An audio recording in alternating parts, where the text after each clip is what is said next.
Hello and welcome to Business on the Wire. As the dust begins to settle on the union budget, one thing is amply clear.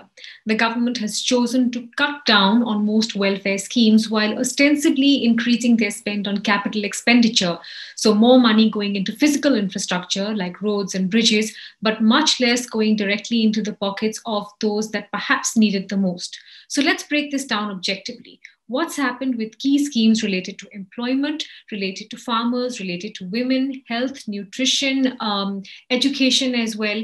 And more importantly, what is the impact that this polity will now face, seeing that the spend has reduced and quite dramatically in some categories? Remember, this is also the pocket that has been hit the hardest post the pandemic and is probably struggling the most in terms of getting back on its feet.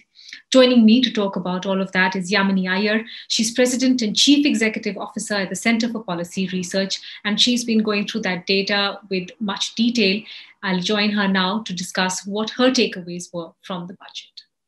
Thank you, Yamini, for joining in. I thought we might focus a little bit on this entire aspect of what's happened with social welfare schemes, specifically in the budget, whether or not there's a slash, because let's put the numbers out there for people to hear. And more importantly, what the impact of that slash may be, because we're talking about human lives that were impacted by these schemes, positively perhaps, and what would happen then. The big one is, of course, NREGS, which is really being referred to as the lifeline through 2020. And that surprisingly has seen a cut, has it not? Yes, absolutely. So you're absolutely right that NREGA really was the lifeline through the course of this pandemic.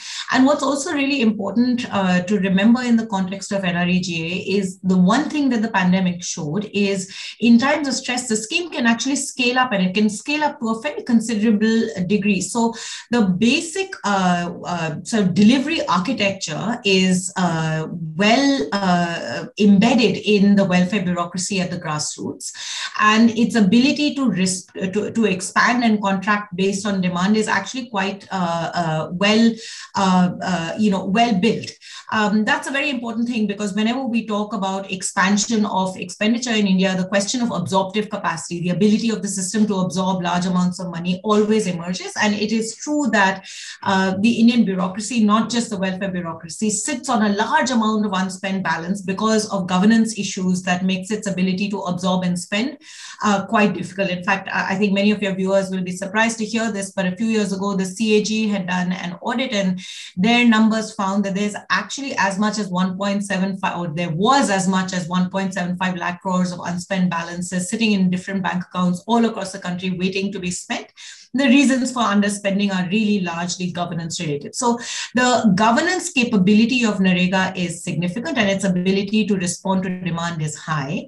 But one of the two very important things that the data on NREGA points to for this year is that despite this significant expansion, there is still a large amount of unmet demand, i.e. households and individuals asking for work, but budgets and perhaps implementation capability not strong enough to respond. So the number of households that demanded work to those that received work was actually 76% up till January of 2021, suggesting that there still is in fact a lot of need. What the government has done for the coming fiscal, which is FY 2022, is that it has actually reduced budget allocations for NREGA. So the revised estimates for 2020-21, which sort of reflect the expansion of the scheme as a consequence of COVID, is about 1.115 lakh crore. And in the budgeted estimates, this drops by about 34% to 73,000 crores. The expectation clearly on the part of those who've done the fiscal arithmetic is that once we hit April or the start of the new financial year, perhaps through the course maybe of 2021, it is likely that the extreme distress experienced by many workers as a consequence of the pandemic will start reducing. Probably they anticipate that there will be migration back into urban areas, that jobs will start becoming more available, and therefore the need for NREGA is going to be reduced. Now, a very important argument that is made consistently when we talk about NREGA funds and slashes in NREGA funds is that NREGA is a demand-driven scheme. This is correct. It is a demand-driven scheme. And because it is a demand-driven scheme, if there is more demand, we will, of course, provide funds. But if you look at the history of implementation of NREGA over the last decade and a half of its existence, but more pronounced in the last 10 odd years, predating the current political regime, even going back to the UPA years as well, there is a tendency to indulge in sort of demand compression. Creating a context where households don't demand work or sort of because of a lack of funds available. So the signaling matters a lot within the system as well. And, it isn't like this government is anticipating a huge revenue windfall for the coming year, rightly so. They've been very conservative about their estimates. So there will be lots of expenditure pressures.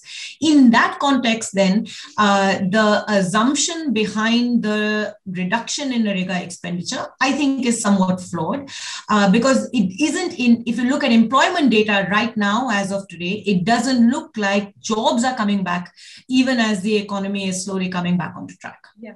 Yeah, I'm going to get to that point on employment in just a bit, Yamini, but just to extend this point further, in the minister's own words, Minister Tomar said that 16 million new job cards were issued through 2020-21 for NREGA specifically. An additional 2.79 crore workers were seeking and getting work under this program. Up until the data that we have, do you see any signs that the demand has actually ebbed at all under the NREGA scheme? That's part A of the question. And part B, were we to cut down the spend so significantly, what would the impact be in the rural scenario where people are still actively looking for work from whatever we can gather, and NREGA has been that source of ensuring there is some kind of daily income coming in? Well, absolutely. As the one thing that the pandemic, I think, has highlighted more sharply than perhaps in the past is that NREGA is actually such an important stabilizer in the rural economy. As I said in my opening remarks, the ability of the scheme to sort of expand with need and respond to demand is visible. Of course, there are no doubt implementation challenges, and one should not undermine them. But the reality is that the scheme is able to be responsive. So if demand remains high and the ability of the scheme to respond because of expenditure pressures or reduced budgetary allocations becomes a challenge, then inevitably it's going to have a significant impact on the rural economy. If demand reduces because the economy is rebounding and more sources of employment are available to households, then that, of course, would be a very positive outcome. But at the moment, that certainly doesn't appear to be the case. As I said, the data that you gave us in terms of the increase in job cards and the increase in the number in the work provided are absolutely indicative of the scale of the program. As I mentioned, the proportion of households provided work out of those that demanded work fell from 89% in 2019-20 to 76% in FY 2021 as of January 21. Now, these are calculations by CPR's Accountability Initiative.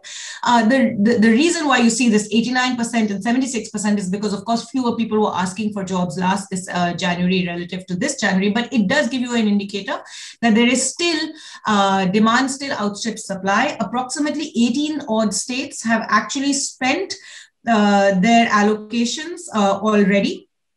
In fact, in excess of the funds that have been made available to them in 2020-21. So clearly, need for NREGA is still very much a reality in the rural economy.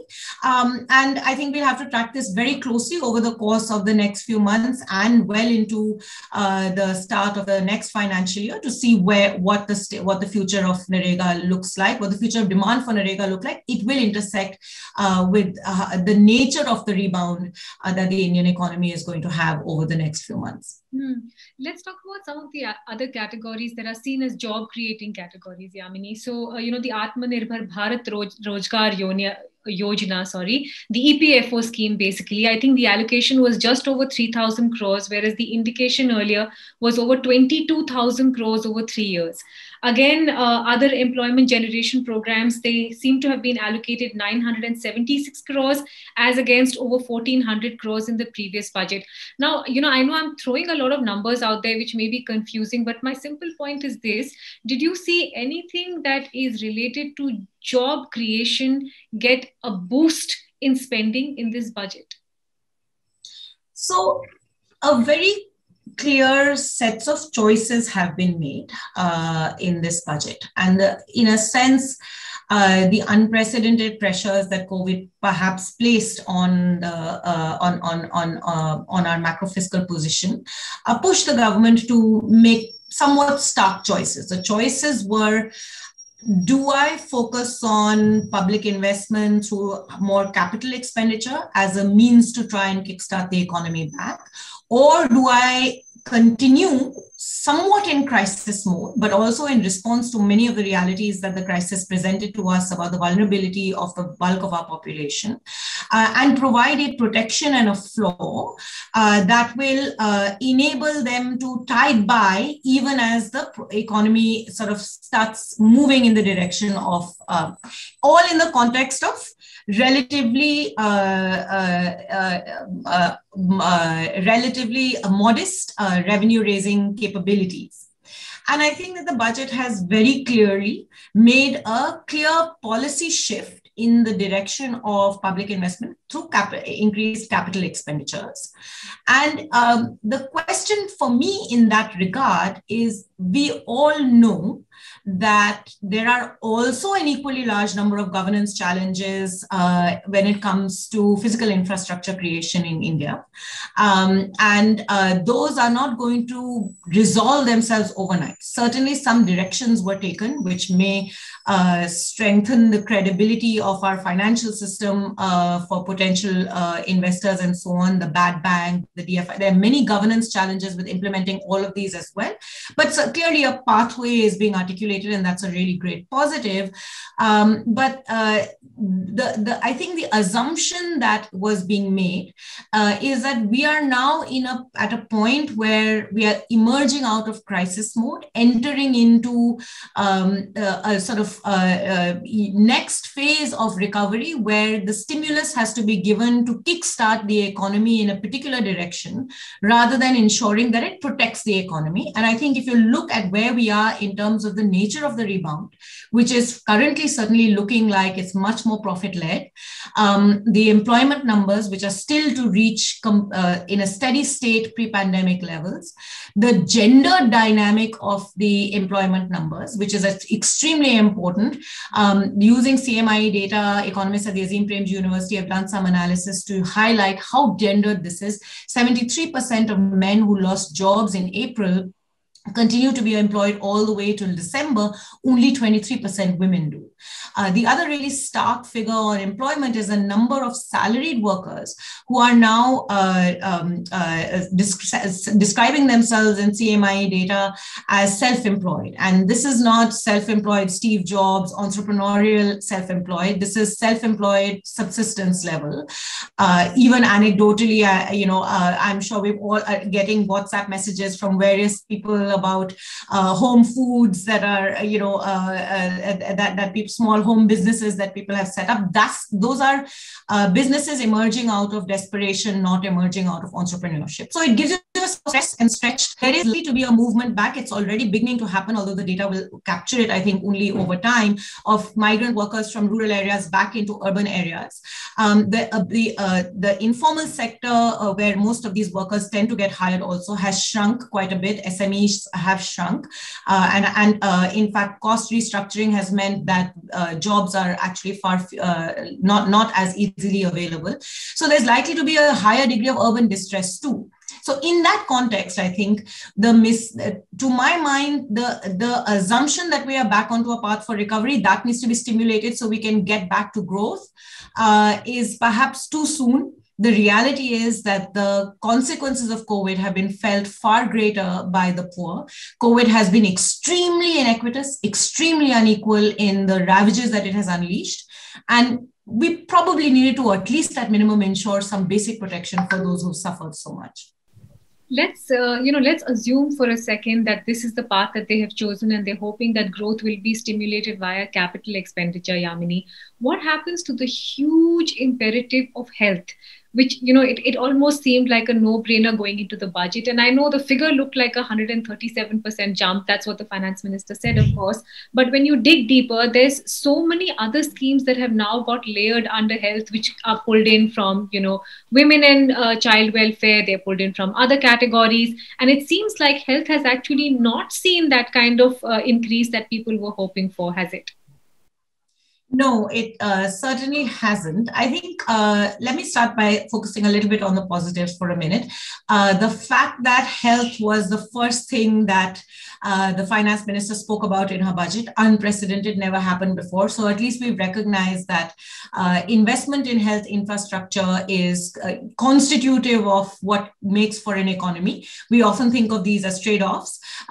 Growth first, welfare later, health will happen on its own. And that's perhaps traditionally why there's been such a limited amount of public investment in health. So our public expenditure in health is remarkably low as a percent of GDP compared to any other comparable country and even poorer countries.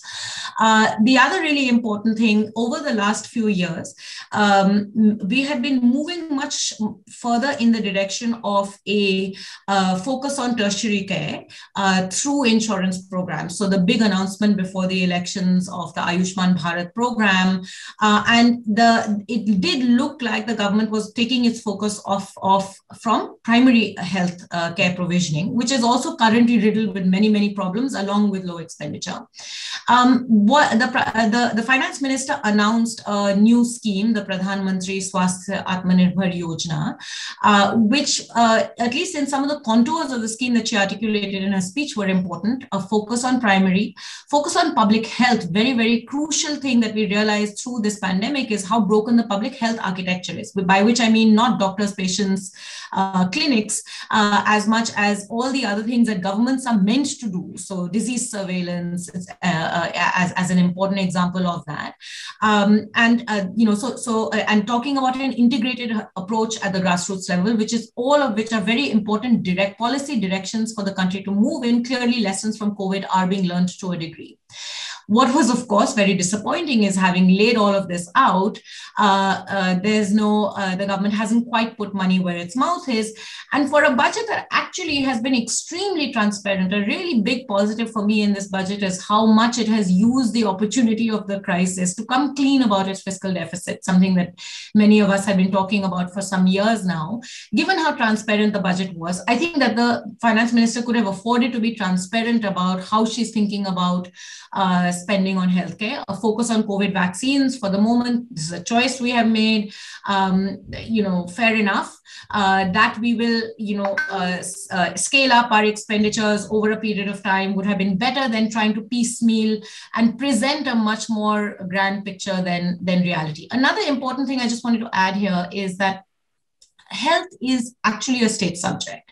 And much as the center's funding has been quite significant for states, especially because they have used it for non-wage expenditure, a lot of state expenditure gets tied to wages. A lot of the pressures of the pandemic, expenditure pressures of the pandemic, have likely been felt by state governments. We'll only have a full picture of this when state budgets are put into the public domain, and that always is much later than the Government of India budget. In addition, how state governments are thinking about investments in health going forward is going to truly shape the overarching story of public expenditure and the role of the government in health. So in an ideal world, what I would like to see is a coordinated center-state sort of a mission mode towards addressing our health infrastructure challenges, including the governance challenges that are very critical there. Let's not forget that the public health system also is people with doctors who don't show up. Quality of care is quite limited. Accountability of the system is quite broken. This is a collective set of things that need to be addressed. Public trust needs to be built in the system. So that, to me, is the direction in which we should head. And it really, the budget doesn't seem to indicate that we're moving in that direction. The consequences of that, no doubt, are going to bear heavy on this country. Mm. And of course, we don't know yet what the states are expected to do in terms of, carrying the burden of the spending responsibilities that are on their shoulders. We don't know whether they have more access to finance, etc.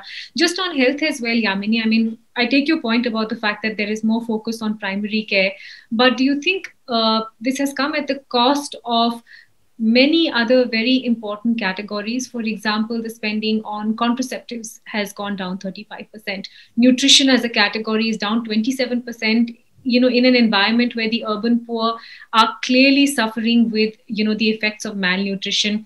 And you were talking about women earlier. One would have expected that the minimum wage, at least for ASHA workers, for Anganwadi workers, would have been upped a bit. These are genuinely the frontline healthcare workers.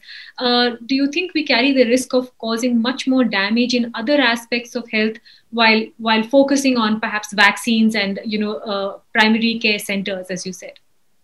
Well, I mean, more vaccines. Look, the thing is that we are in a, I think it was a funny set of policy choices to be made. The way in which the policy, public and global discourse on COVID has sort of moved, it's moved in the direction of vaccines as being central to how we move out of the traumas of the pandemic. And in that sense, I would leave it to the public health specialists to really take a view on this. But it does seem that against that backdrop, expenditure on vaccines was perhaps a non-negotiable in that sense. And this has been the trajectory that we have followed right from March 25th. We followed the global trajectory. We continue to do so. In that sense, that was an expenditure that we couldn't have avoided. In fact, if you recall, pre-budget, there was a lot of conversation about the possibility of a COVID cess that would actually pay for the vaccines. And there still remain questions about whether this 35,000 is enough or not. We will probably see entry of private players into the vaccine story sooner than later, I suspect, which will also have some impact on overall financing needs for the vaccine. So let me put that aside for the moment. I think the emphasis on primary care is essential for all the reasons that you mentioned as well. But it's not like right now primary care has necessarily got that much more in terms of financing. The National Health Mission has not received a great boost in financing at all. And this Pradhan Mantri Swasthya Yojana Act doesn't yet have a clear budget line item, at least not that I could identify in the budget. So we still have to wait and see where the money is going. There is a larger issue about the fact that we haven't emphasized expenditures enough in this sort of integrated set of preventive promotive measures that contribute to good quality health. The Poshan Abhiyan, which was a very important flagship for this government, has not seen any significant budget increments either. This has been a budget where clearly a choice has been made for this year at any rate, given the limited availability of money. Social sector funding will be put on hold and capex will see a mild increase. But we don't have that much money anyway, and therefore revenues are not good. We need to contain the fiscal deficit, having reached 9.5 now, which is, by the way, partly on account of past issues rather than just purely about expanded spending for COVID. So we have not been particularly fiscally expansionary from the time of COVID. And that trend is continuing, and to the extent that expansion has been, an expansive policy has been adopted, the emphasis on expanding for capex, and so revenue expenditure has dropped a little bit for next year. Yeah. Given that, Yamini, and everything you lined out, beyond the hair splitting of the numbers in the budget and what did and did not show up, what's the trajectory going ahead, especially for households that have struggled, and as you were mentioning earlier, for the small and medium enterprises? Whatever came through from the budget, both in terms of tone and tenor, on how fiscally expansive the government is now going to be, would you expect to see any significant help, anything significantly going into the pockets of those that need it the most? No, certainly not for this year. I think the budget has made that very clear, and I'm not entirely convinced that was necessarily the right choice. I think there are a few things, we spoke about employment, so I won't reiterate that, but another important thing for which we don't fully yet have a view on the degree of impact. But education. Schools have been closed for the bulk of the year. They are now slowly beginning to open in different places. But one important reality is that a significant number of children that were in private schools are likely to come back now into the government system because incomes have fallen. And that will create its own set of pressures on the government system, both in terms of entitlements, etc., that students going to government schools receive, as well as the overall costs of running the school. For a portion of time, a number of routine expenditures were reduced. Those, once schools open, will come back. So even though dry rations were given out in many states for the midday meal, once schools open. So there is a whole set of very critical expenditures that will be necessary in order to contain the long-term consequences of COVID-19. My colleague Jishnu Das did a very important piece of work looking at the impact of closure of schools for, I think it was between 6 to 8 weeks in Pakistan after the earthquake. And follow the trajectory of learning of those students who missed out, who were out of school, and found that they never actually caught up. So the kind of investment we are going to have to make in schools and students is significant, which all require budgetary input. And as I mentioned, the house. So and overall for the economy as well, if the bulk of it right now, the economy is being fueled largely by the top 10% of households. You and I, pent up demand, we are all outspending just now. Large firms have done a lot of cost restructuring, as a consequence of which the economy's rebound is looking much more profit-led. If demand doesn't come from the bulk of the economy, at some point it is going to catch up. I mean, so it's also economic rationale that a stimulus was needed to strengthen demand in the economy. And that, I think, has not been. So both from a purely economic rationale, as well as, frankly, from a moral imperative for a democratic country, where a disease that came in because of the elite, but disproportionately impacted the poor, we had a moral duty to ensure that at least at minimum, the worst of those consequences receive some protection from the state. I don't think we've done enough. No, and you're right. Outlay for education as well is down this year by 6,000 crores or more. We were talking about the states earlier, Yamini. Where does this leave the states? They are completely hamstrung now, both in terms of how much they can actually borrow, but the bulk of spending, as you said, on key verticals like health, education, and even what they had to do through the heart of the lockdown, obviously has impacted finances. Where now for the states? Absolutely. In fact, right from March onwards, states have been repeatedly pointing this out to the central government. Missives have been sent, letters have been sent. We saw the whole fracas over GST. State revenues have suffered significantly, while expenditure pressures at the state level have increased significantly.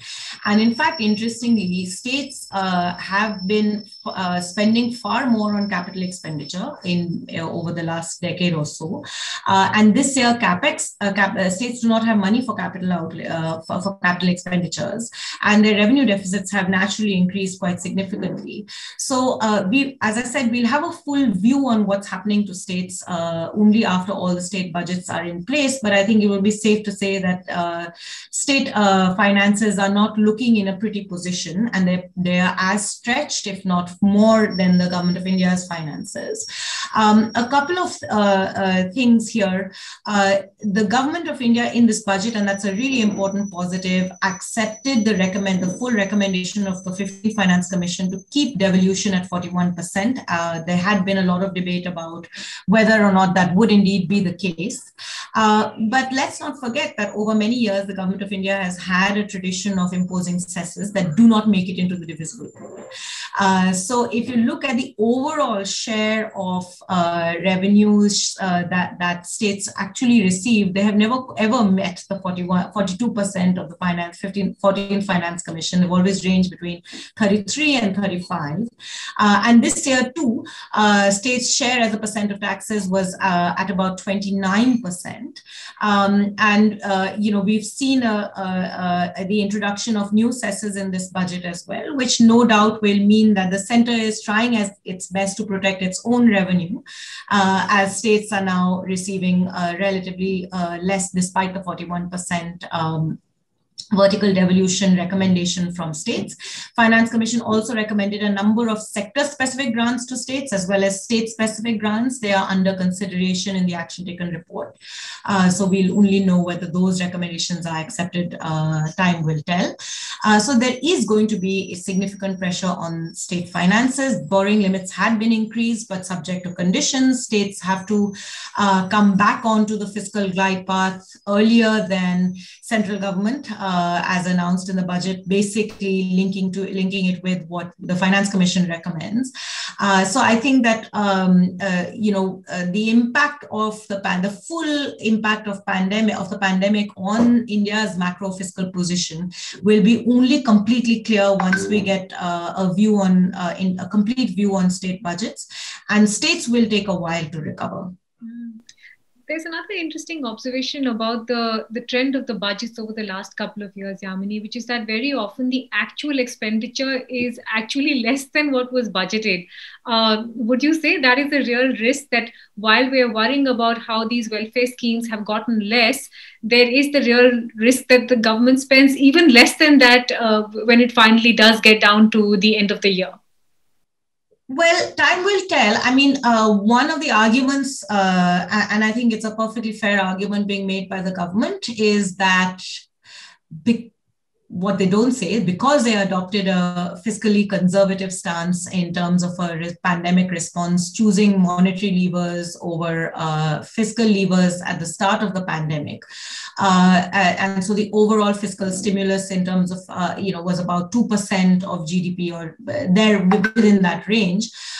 You saw government expenditures were quite slow through the bulk of the year. The government's argument is mobility. Lots of parts of the country were still in lockdown. Basic day-to-day routine government expenditures were all far lower than expected in an ordinary year. In addition, Finance Ministry had sent out orders to many government departments to curtail expenditures, keeping them at a 20% limit of budgeted expenditures at the start of the pandemic, perhaps because they weren't quite sure of how things would pan out through the course of the year. So expenditures had been slow, in fact, marginally even contracted till October. The pace only started picking up in November.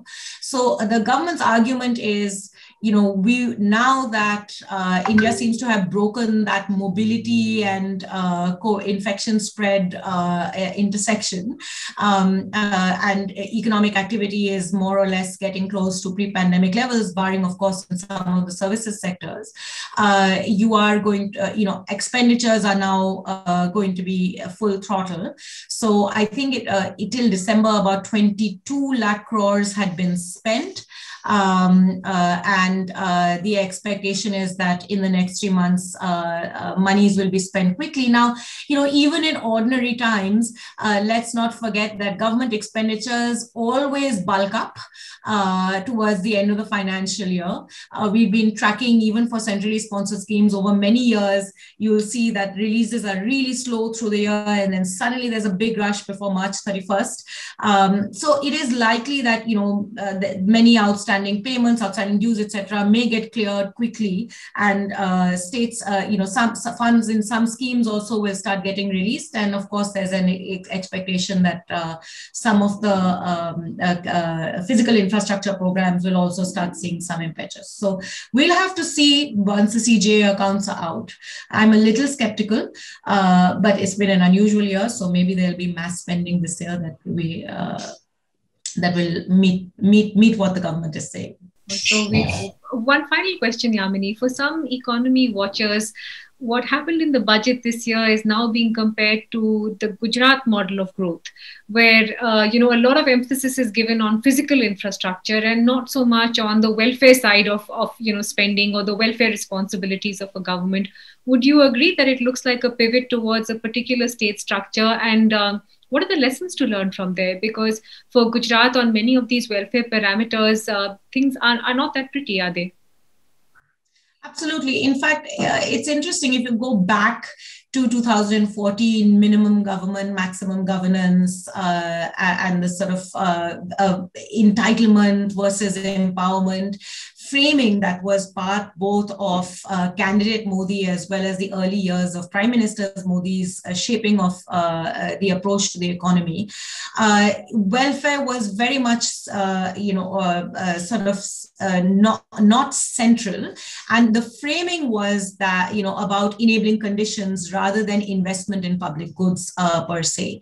We saw an interesting change in that from about 2015, and many of us, including myself, have traced this back to the successive losses of Delhi and Bihar that